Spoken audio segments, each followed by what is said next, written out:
Olá, mais um Na Casa do Povo no ar. Lembrando que nós estamos na nossa segunda temporada e neste ano nós conversamos com os parlamentares a respeito da sua trajetória política. E o nosso convidado de hoje é o vereador Igor Diego. E como é de praxe, eu vou fazer logo aqui na abertura a minha auto e audiodescrição. O meu nome é Mirna Abreu, eu sou uma mulher negra de pele clara, tenho os cabelos cacheados um pouco acima dos ombros, com mechas loiras, e hoje eu estou vestida com uma blusa meia cenoura, meia ferrugem, assim, com batom também que combina com essa tonalidade, e estou sentada aqui no estúdio do nosso podcast, que é todo em preto, à minha esquerda, uma TV com logotipo do podcast Na Casa do Povo, escrito em azul e branco. Igor Diego, seja bem-vindo, vereador, e já o convido a fazer também a sua auto e audiodescrição. Olá, Mirna, olá a todos que nos acompanham aqui pela TV Câmara Campinas. É um prazer mais uma vez estar aqui na Casa do Povo, nesse podcast comandado aqui pela Mirna. Olha, então meu nome é Igor Diego, eu tenho 37 anos, né? Eu sou moreno, alto, de 1,82 m, tenho barbas fechadas, cabelo curto, cacheado. E hoje estou aqui utilizando uma camiseta de uma tonalidade, um bege escuro, e seguiremos aqui. Será um prazer poder compartilhar um pouco da nossa trajetória. Vereador, na primeira temporada do nosso programa, você veio aqui, falou um pouquinho da sua questão pessoal, da sua família, o seu crescer lá no distrito do Campo Grande. E em certo momento, essa história acabou se transformando um pouquinho da sua história pública, que a gente vai relembrar aqui agora. Quando o Igor Diego, né, se interessou por política, como que foi isso? Foi na juventude, foi na adolescência? Como que você se percebeu assim atraído pela política? Como foi? Ô Mirna, meu despertar político ele começou um pouquinho já mais tarde mesmo. Eu não tenho um histórico familiar, né, de alguém da família ali ligada à política. Então nós começamos, foi através de um trabalho social. Depois que eu me formei na área de TI, eu comecei a desenvolver trabalhos sociais na comunidade, através das redes sociais. Então eu era um ativista digital e social. Então a gente tinha... Mas isso por quê? O que estava acontecendo? Porque geralmente a gente pensa na juventude, Igor, como indivíduos, né, que tá curtindo aquele momento. Quando que você se percebeu que podia fazer a diferença ali na sua comunidade? Tá, foi logo após eu me formar, né, na área de TI. Então a nossa região é um distrito dormitório, onde a maioria das pessoas acabam saindo.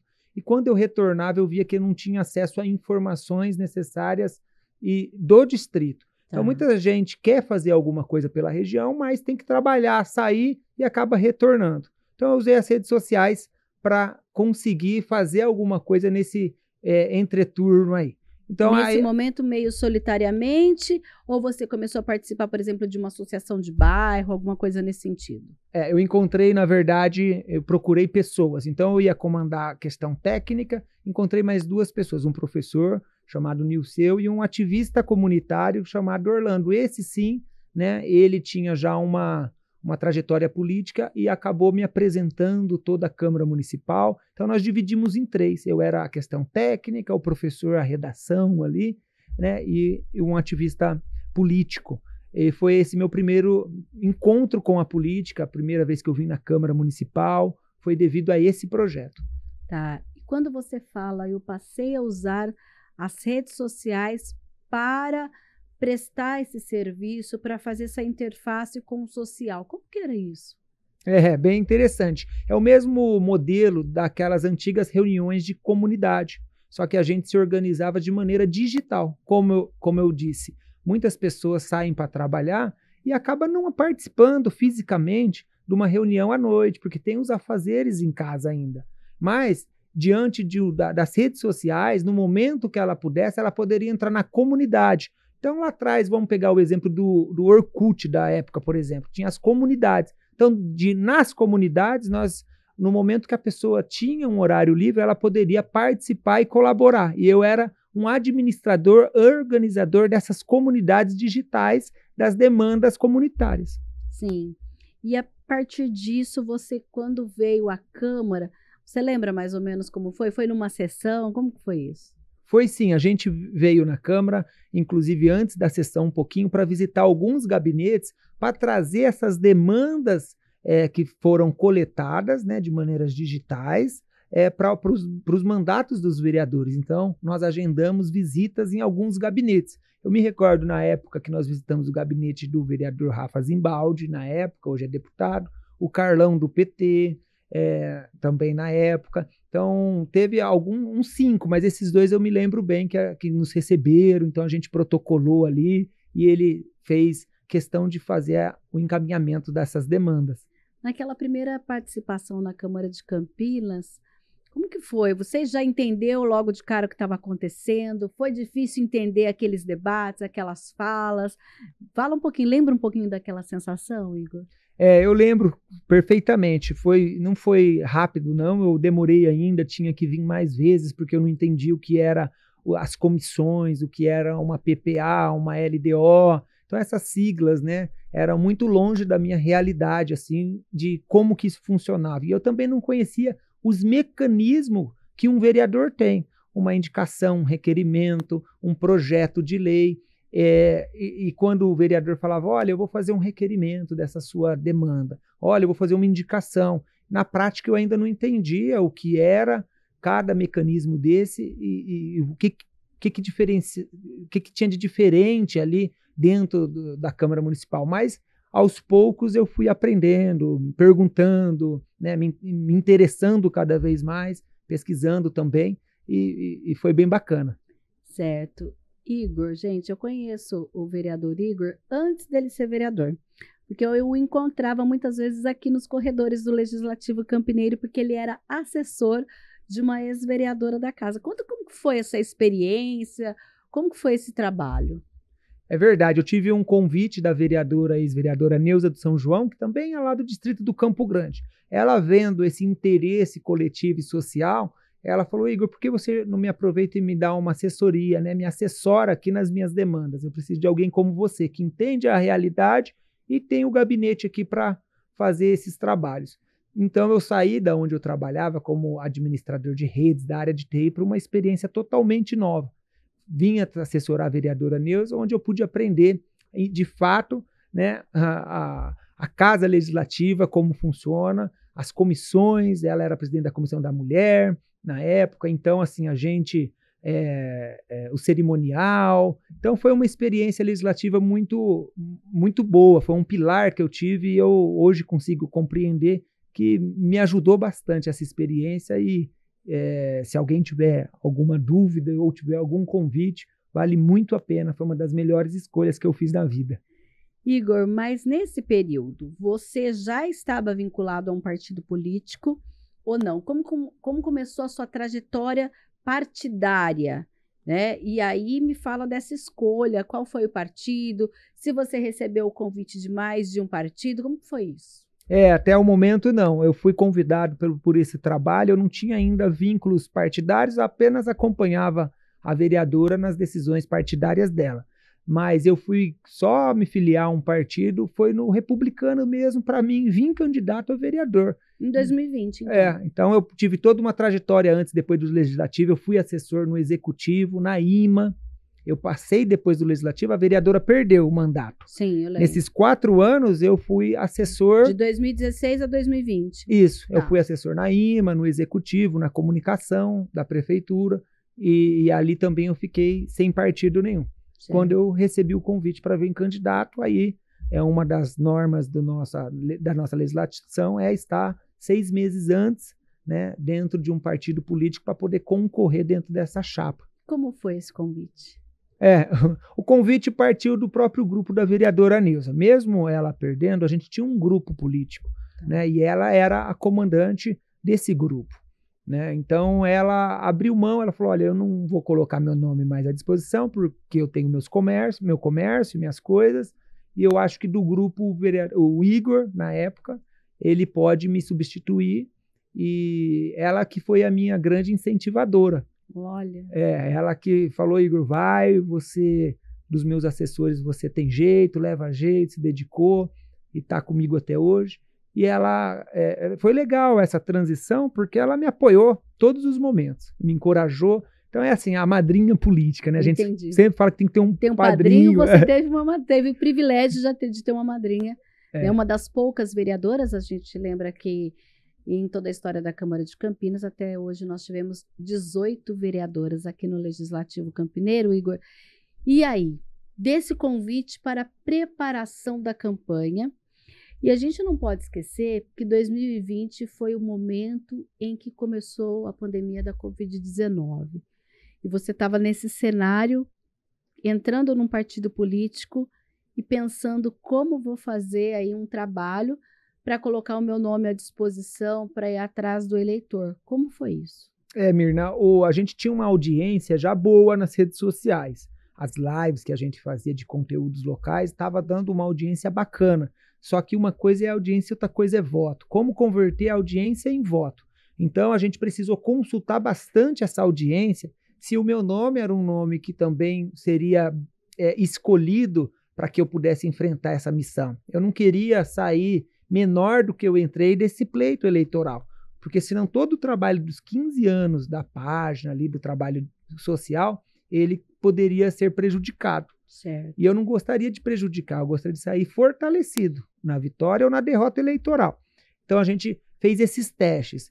É importante, até como dica, eu ia na UPA, por exemplo, e falava, gente, olha, como cidadão eu posso vir até aqui para te falar como é que tá.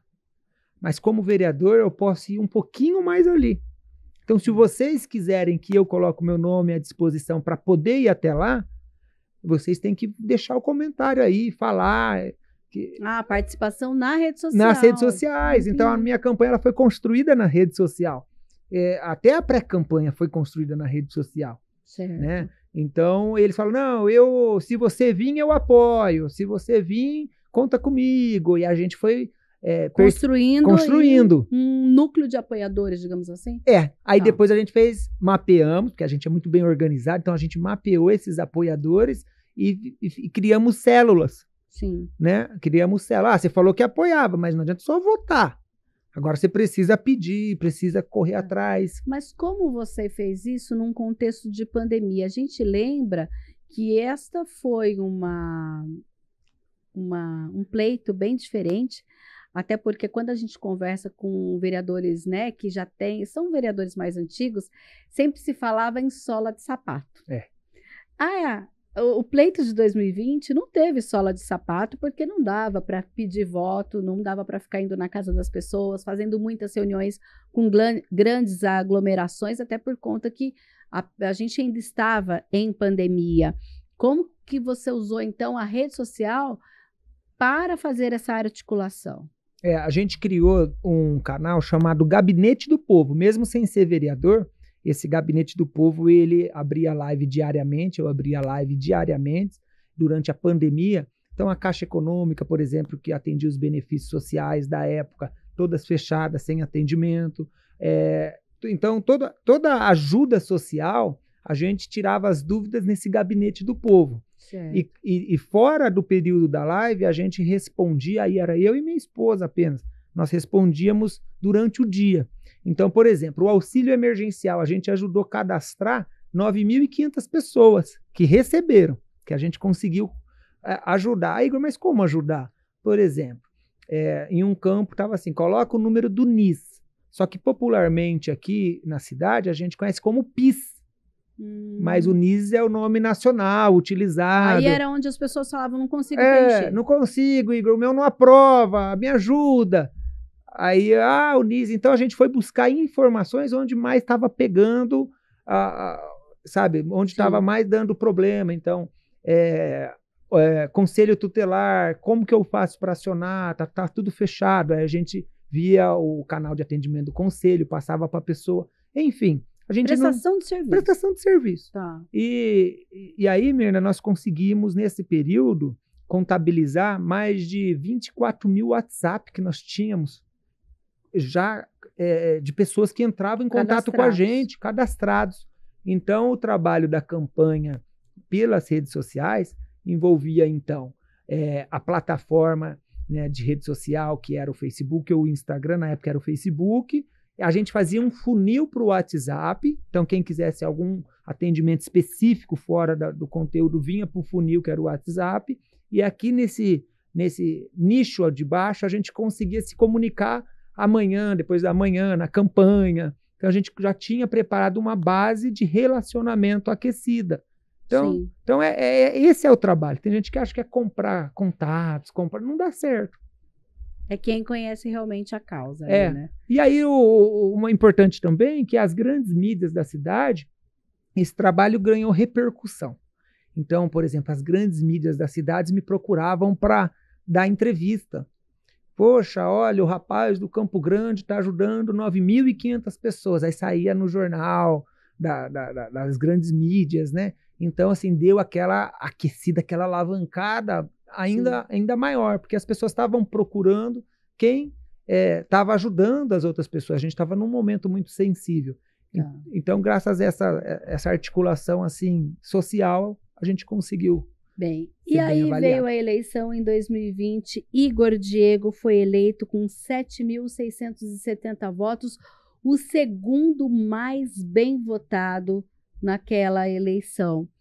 Como foi para você receber esse resultado? Você esperava? Você não esperava? O que aconteceu naquele dia quando você soube que estava eleito? Não esperava, não tinha como esperar. Foi uma surpresa muito grande, né? Porque a meu primeiro pleito, né, disputando, a gente sabe que na primeira é muito difícil. A maioria dos vereadores da casa sempre ganham depois de ir se estruturando mais, tendo ajuda mais de partido. A gente já conseguiu, e ainda com uma votação expressiva como essa.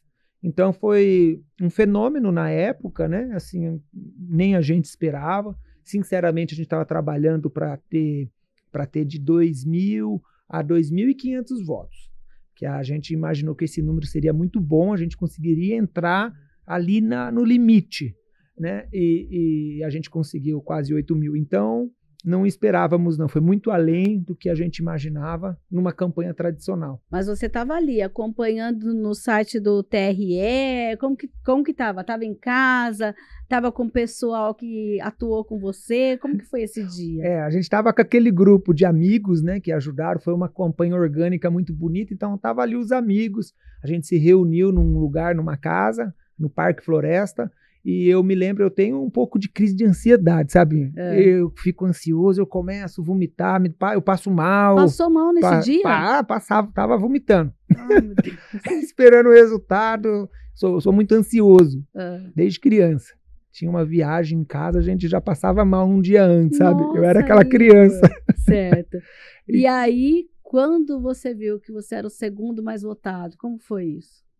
Demora para cair a ficha, né? A gente tem aquele momento, né, de festivo com a galera, só que assim, no outro dia a gente acorda e ainda vai caindo aos poucos a ficha do como vai ser. E agora a gente não tinha, eu não tinha, Mirna, nem roupa para assumir. Aí começa assim, meu Deus, eu não tenho roupa social para tomar posse.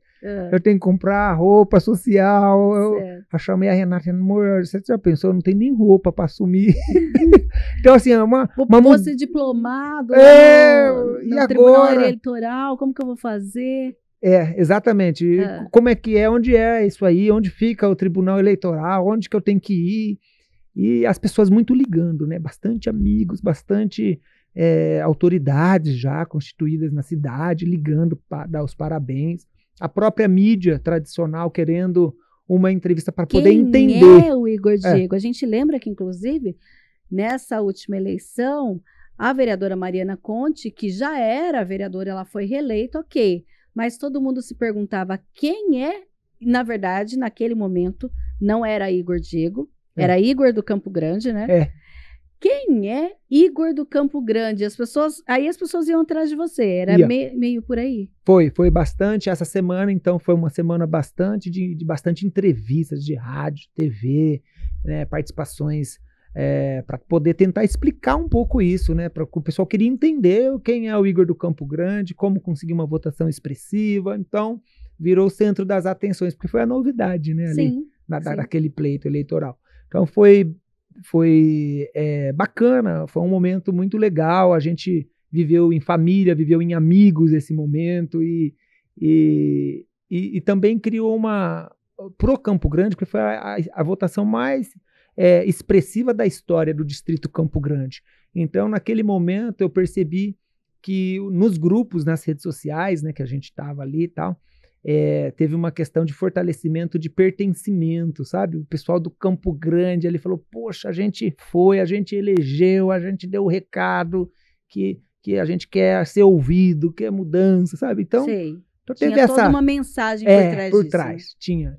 E aí a gente se sente a pessoa responsável por ser representar tudo isso. Então, foi bacana.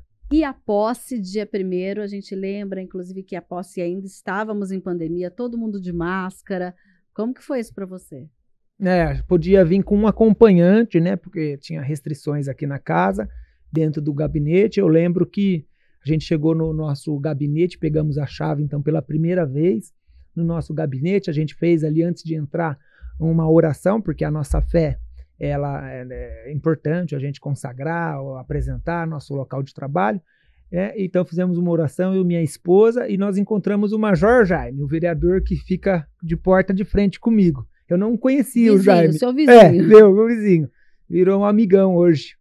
Então eu encontrei ele também, aí ele estava com o assessor de imprensa dele, eu com a esposa. Então, assim, foi ali, eu fiz a live com a nossa equipe, sabe? A assessoria não pôde estar aqui, mas eu fazendo uma live para eles, para a galera do Campo Grande, apresentando o gabinete que não era meu, mas é um gabinete nosso, da comunidade, e estaria com a gente esses 4 anos. Então foi assim, foi muito emocionante, né? Poder participar ali foi bacana. Os 2 filhos não puderam vir, ficaram em casa ansiosos, queriam vir junto. Foi bem, bem bacana, mas ao mesmo tempo triste por não estar com todo mundo junto ali. Né? E aí, enfim, assumiu o gabinete, começou o trabalho. Apesar de conhecer, né, como funciona a Câmara de Campinas, alguma coisa te surpreendeu assim que você assumiu? Poxa, agora eu não sou assessor, agora eu sou vereador. Como foi isso? Com certeza é bem diferente, né? A responsabilidade toda do gabinete, menina, por mais que, né, quando tudo dá certo ali, os assessores estão juntos, mas quando tudo dá errado, o vereador é o responsável. Então, quando dá alguma coisa errada, sai na imprensa o rostinho do vereador, da vereadora. Então, a gente tem uma carga emocional muito grande. O maior desafio, eu acho, para a gente ser bem sucedido no mandato, eu acho que é a questão emocional. Você ter uma inteligência emocional para conseguir captar a sensação da Câmara, do Legislativo, conseguir se posicionar, porque às vezes um pensamento colocado de uma forma errada ou no momento errado acaba criando toda uma crise institucional para o seu gabinete, para o seu mandato, e a gente sabe que não tem a mesma força depois voltar atrás, pedir desculpa. Então, o vereador ele tem que estar atento a essas questões. Ele não pode estar um vereador distraído, sem estar antenado do que está acontecendo na cidade. Então, o que o outro mandato faz reflete no nosso mandato, porque, poxa, logo hoje eu ia falar disso, mas eu acho bom não falar, porque vão achar que tem a ver com o que eu estou ali lutando. Então, tem disso. Tem que saber o dia de falar com o presidente da Câmara para você fazer aquele pedido para ele, para pôr seu projeto em pauta. Hoje ele está nervoso, então... Igual pede para o pai e para a mãe, né? Hoje não dá para falar. Então, os documentos que a gente quer aprovação, quando está um clima muito ruim, esses dias, por exemplo, a Câmara acabou rejeitando uma honraria que a gente geralmente não faz isso, porque era um clima entre esquerda e direita, e bem no dia o projeto do vereador em questão entrou, ele também vamos votar contra também. Tipo, foi mais pelo impulso do que pelo... Então não era hora de pôr o projeto. Certo. Então o vereador tem, compartilhando o dia a dia, o vereador tem essas preocupações e inteligência emocional. Sim. Tem que entender que muitas vezes a gente tem que fazer aqui um sacrifício do que a gente acredita, do que a gente para conseguir aquilo que a gente precisa. Isso é também inteligência política. A gente tem que dar resultado e gerar fruto, mas nem sempre a gente pode ser 100% dentro de uma casa legislativa aquilo que as pessoas esperam que a gente é. Então a gente vai desagradar. E nesses dias de ser base de governo, mais do que base, ser do partido do prefeito, tendo que votar assuntos polêmicos, como que eu vou explicar isso para minha base, para aquela comunidade que ficou feliz, que falou que agora vai ser diferente? Então você tem que ter uma inteligência para poder conversar, antecipar o problema. Certo. Olha, a gente vai ter uma votação difícil, eu vou me posicionar assim, tá? Porque a gente está com o nosso projeto aqui, eu preciso de apoio da casa, senão não vai passar nem esse, e esse vai passar do mesmo jeito. E esse diálogo ainda é via rede social ou não? É, via rede social, a grande maioria é via rede social, então a gente fez os núcleos, né? Então tem um núcleo duro, aí depois tem o segundo núcleo, o terceiro núcleo, e eles vão ajudando eu a alcançar. A disseminar essas informações. É. Tá. Nesse meio tempo, Igor, você fez uma transição de nome. É. O Igor do Campo Grande é o Igor Diego. Como foi essa transição? Por que ela aconteceu? Foi uma transição difícil, porque carrega um nome do distrito todo junto, e eu volto a dizer, tem a questão do pertencimento. Ela aconteceu devido ao convite que eu recebi do meu partido, do prefeito, para vir candidato a deputado estadual. Tá? E como deputado estadual, ela abrange não só a cidade de Campinas, mas como o estado, o Campo Grande ali, ele estava acabando ficando fora do contexto para a campanha de deputado. Então, essa mudança houve devido a esse projeto. E o seu nome é Igor Diego mesmo? É Igor Diego Rala. Tá. E a gente mudou Igor Diego. Por isso, pela campanha de deputado, então, dentro de uma estratégia até mesmo de marketing, de comunicação, talvez não tanto marketing, mas mais comunicação, era mais fácil explicar Igor Diego do que ter que explicar por que Igor Campo Grande. Você foi candidato em 2022. Fui candidato, tá. Eu não consegui a vitória eleitoral no período, mas fiquei em segundo mais votado de novo. Então o primeiro foi o deputado Rafa Zimbaldi, com 32 mil votos na cidade, tá. E o restante no estado. E eu com 29 na cidade. 29 mil em Campinas? Em Campinas. Tá. Então eu fiquei o segundo, logo também na minha primeira para deputado.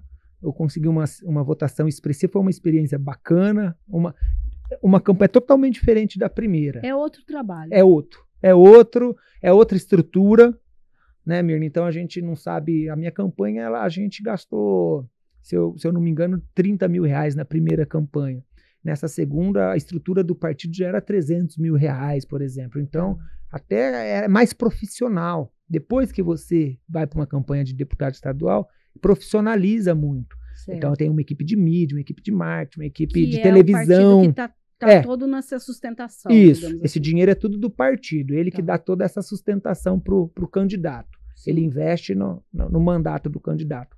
Então, a gente teve totalmente diferente tipo de campanha, de alcance, de propostas, né? Foi um teste, é o que eu sempre falo. Igor, você, depois de 2 anos, você acha que o mandato está indo bem ou está ruim? A urna respondeu muito bem, porque desses 29 mil votos, 21 mil foi do Campo Grande.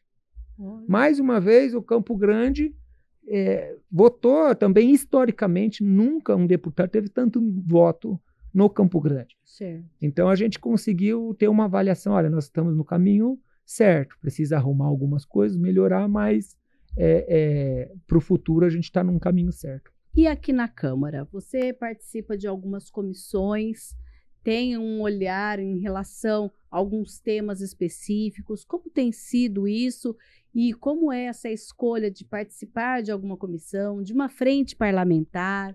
Fala um pouquinho desse trabalho aqui no Legislativo Campineiro. No primeiro biênio, a gente estava então em algumas comissões e agora nesse segundo biênio passamos para algumas outras. É importante ressaltar que às vezes não é uma escolha, porque como aqui é um podcast, a gente pode, não é aquela coisa quadradona de entrevista, então a gente pode falar um pouquinho dos bastidores e é legal isso. Às vezes você não escolhe, às vezes você é escolhido. No meu caso, eu fui escolhido. Como eu não votei no presidente atual da casa, então tem um grupo que ganhou. O grupo que ganha que escolhe primeiro. Tá. É assim. Certo. O grupo que não ganhou é escolhido. Entendi. Então aí me deram a cultura, porque eles sabiam que eu sou péssimo com a cultura. Eu não entendo de cultura. Não... Igor, não acredito. Entendi. Então você está fazendo, está aprendendo, está estudando. Estudando e aprendendo. E eu não tenho vergonha. A minha primeira reunião da cultura, eu falei isso que eu estou falando aqui, gente. Eu estou aqui cumprindo um papel legislativo, mas com muita vontade de aprender. Então eu preciso que vocês me ensinem. Porque eu não vim de uma base de cultura, eu não entendo, eu não sei o que é. Não adianta querer me pautar, não. Então, e o presidente ele acaba conduzindo mais do que também direcionando. Certo. Então, a minha primeira reunião da Comissão de Cultura que eu estou presidindo, hoje eu não abriria a mão, é tão legal, é tão bacana, é tão expansiva. Já está no segundo... Tô no primeiro ano. Primeiro ano? Porque no primeiro biênio eu não peguei cultura. É verdade. Então, não, você está no segundo ano, 23, 24. Isso, é verdade. Segundo ano. Perfeito. Segundo ano, errei. E nesse segundo ano, agora, assim, a gente conseguiu ter uma conexão com os fazedores de cultura da cidade, conhecer as casas de cultura, conhecer o plano cultural. Você não conhecia antes? Nada, e não queria conhecer. Que legal! Porque a cultura, Mirna, a gente tem um paradigma que ela é muito estruturada pela esquerda. Tá. E como eu não sou de um partido de esquerda, geralmente a gente vai onde a gente se sente mais confortável. Então, aquela comissão ali tem a galera mais da minha turma, eu sei que eles... Tá. É natural. Certo. Mas aí falaram, põe o Igor lá. Aí a primeira reunião minha, eu lembro, eu chamei Conselho de Cultura, Secretária de Cultura, os fazedores de cultura. Falei, olha, eu estou aqui, não estou aqui para impedir. E também um evangélico na Comissão de Cultura traria esse embate, mas não houve. A gente fez carnaval. Às vezes é um mito também, essa questão de achar que porque é da direita não sabe nada, não pode, não tem cultura, e você conseguiu ultrapassar tudo isso. Tudo isso. Porque eu consegui mostrar, olha, eu penso diferente aqui, você pensa diferente aqui, mas nós pensamos iguais aqui. Então, se a gente ficar na discussão aqui, Campinas ganha. E pode contar comigo. E assim nós fizemos carnaval, fizemos a parada gay, discutimos todos esses assuntos, discutimos a Marcha para Jesus, discutimos a potencialização das casas de cultura, fortalecimento, conseguimos recursos com o Ministério para fortalecer a cultura de Campinas. A secretária Alexandra, pela primeira vez, conseguiu 14 milhões de emenda dos vereadores, porque conseguiu realizar bastante eventos na cidade.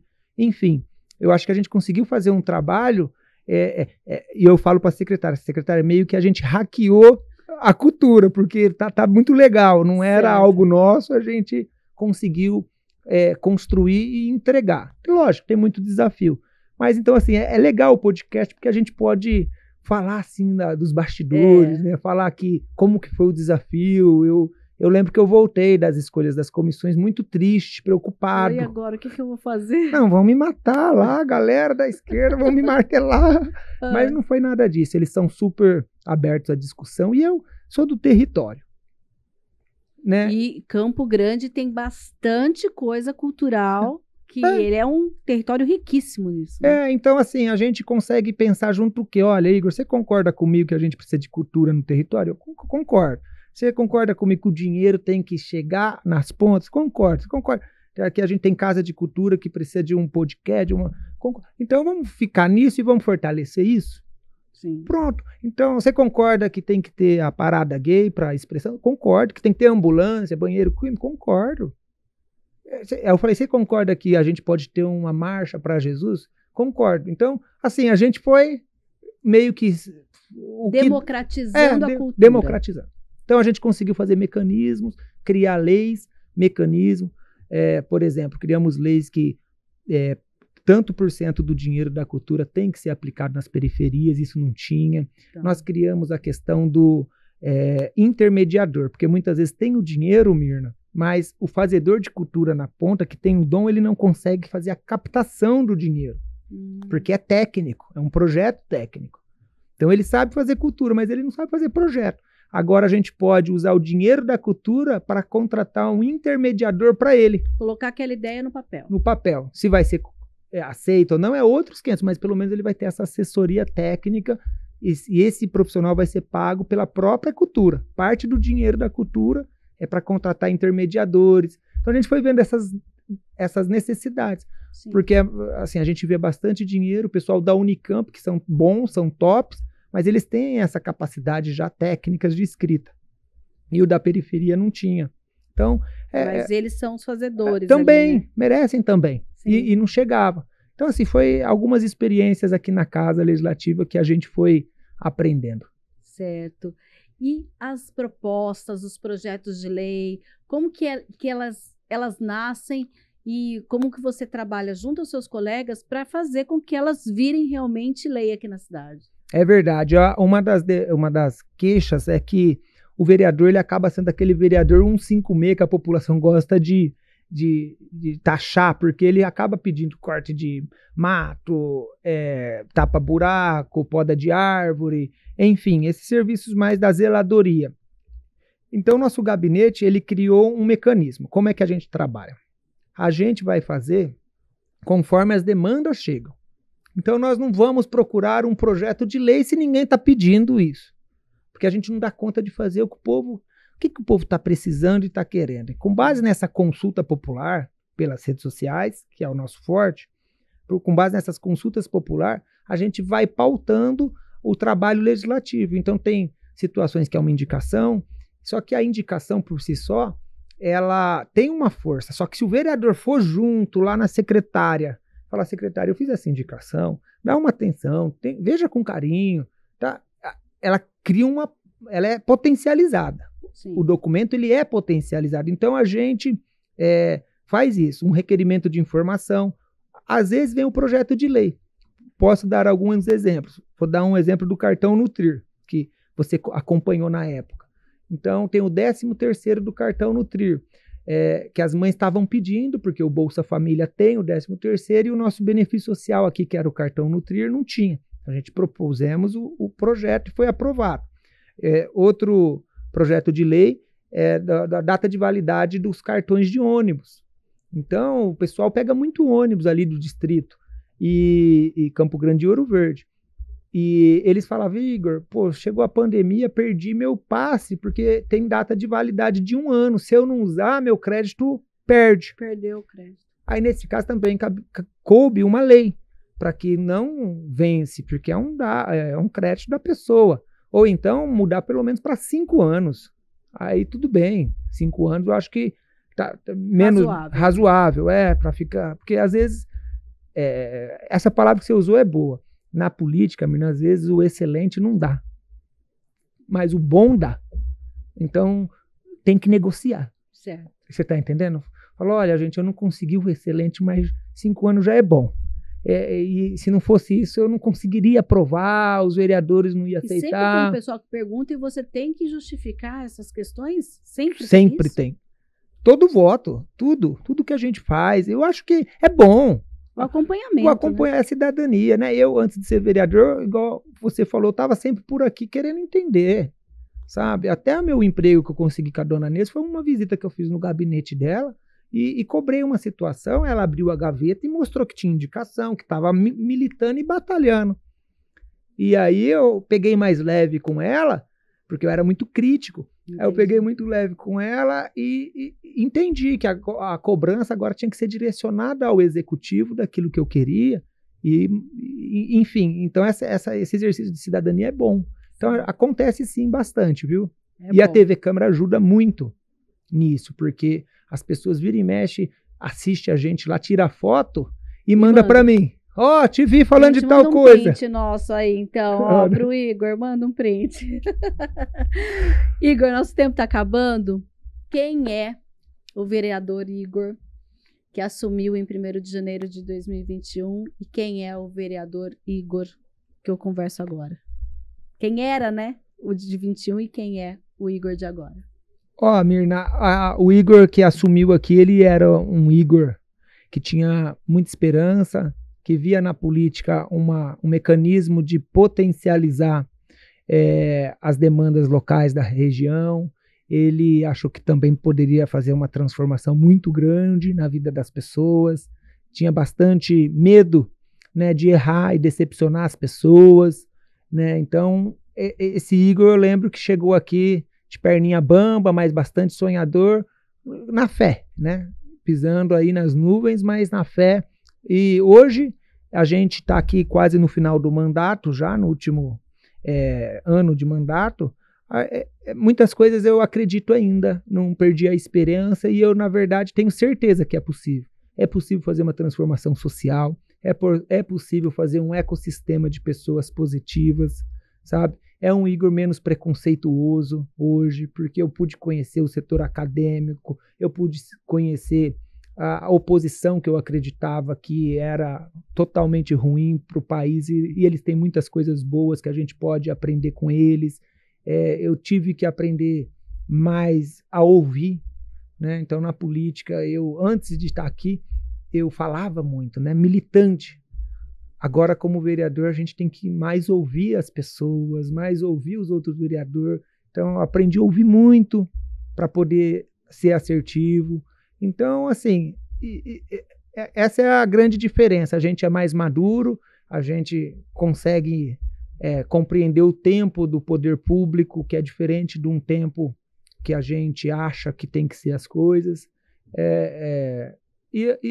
Entender que o tempo também ele resolve muitas coisas para a gente, né? Então, esse Igor hoje é um Igor, acho que é mais experiente, digamos assim, e continua dando trabalho às vezes aí pro pessoal do governo, mas que eles sabem que o meu coração é para fazer o melhor para o pessoal aí. Tá certo, então. Muito obrigada, Igor. E até a próxima temporada, então, hein? Ô, Mirna, obrigado, hein? Parabéns mais uma vez, você e a todos os nossos amigos aqui da TV Câmara, que sempre nos tratam muito bem. Obrigado você que nos acompanha, nos assiste e pode seguir a Mirna aí, que ela é top. Tá certo, então, gente, olha, lembrando que você pode aí assistir os outros episódios do Na Casa do Povo entrando diretamente ali no Spotify, você vai ouvindo no seu rádio, aí no seu carro, na sua casa, vai lavando louça, assistindo, e também no YouTube, viu? Tem ali a nossa playlist, você entra no YouTube da TV Câmara Campinas e acessa toda a nossa programação ali. Até um próximo Na Casa do Povo.